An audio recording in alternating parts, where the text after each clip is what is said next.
That foundation in God's unfathomable love for us, I'm convinced, is the starting point of everything else.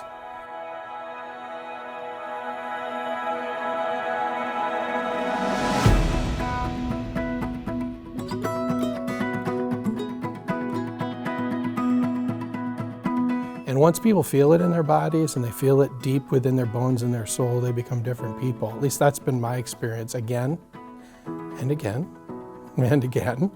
And I would ask the Worldwide Church to start focusing on that, because every element of our identity, message, mission, and belief will fall into line once we are captivated by that love. It's why I have Luke 15 tattooed on my arm. It's my reminder of that love, those stories of God's love chasing the lost, which has been me in times of my life.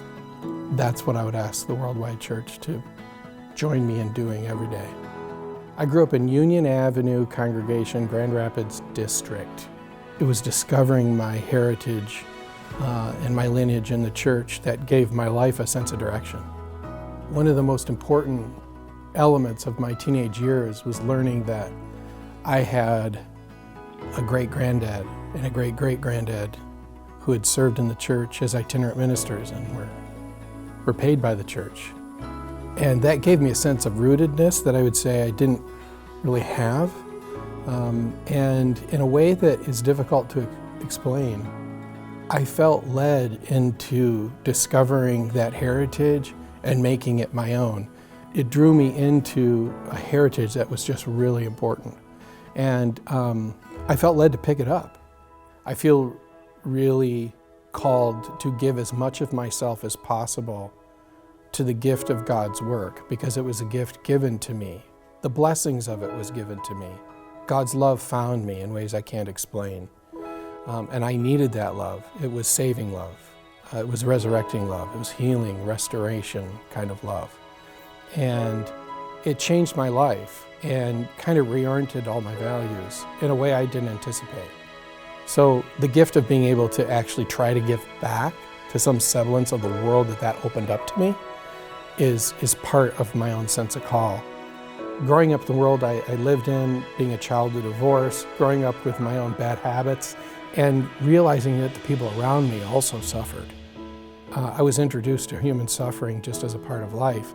And then when I went to seminary and studied social justice, I learned that the whole world suffers. And it often suffers because of the way we organize it. And when I say we, I'm the privileged we. I have just felt almost indignant. Indignance motivates me to just respond and proclaim we can do this better. Jesus already showed us better. Let's live better. Let's organize our lives more justly. To me, hope is here. Draws me back to the foundation of my relationship with God and how that has changed my life. Hope runs through the universe. We all know hope, but we know it best when it arrives and we didn't see it coming. And that happens in the midst of our life struggles. So hope is here is the reminder of where everything's headed. And it's a reminder of basically who we are to be. We are that hope, and yet we have to let it become alive inside of us in order for us to achieve exactly what that hope is about. And sometimes, again, I think we get caught up in trying to make it happen. But when we go back to the source, when we come back to each other, when we open up in vulnerability, when we let the feelings, the power of the feelings accompany all the power of the theological thoughts or the rituals and sacrament, when we let those feelings and those experiences come back, hope is here. You experience it in worship, you experience it in conversation, you experience it in the sense of opportunity in your own difficulties. Hope comes.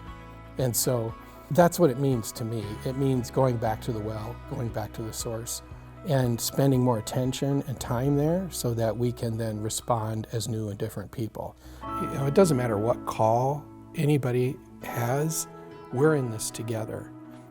The Greek for the word apostle is apostos, and it means messenger. And if If the only messengers in the church are the 12, we're in trouble. We need lots more messengers, and the message is your story and what God has done in your life and what God has done through Jesus. You know, any one of those three, good message. Share those. And when we do that, we share the call together. And then the call has more meaning. The call comes alive and we all become the community of Christ more quickly, more cleanly. It's more straightforward, and it's more real and authentic. Because ultimately we have these different roles, but we share the call.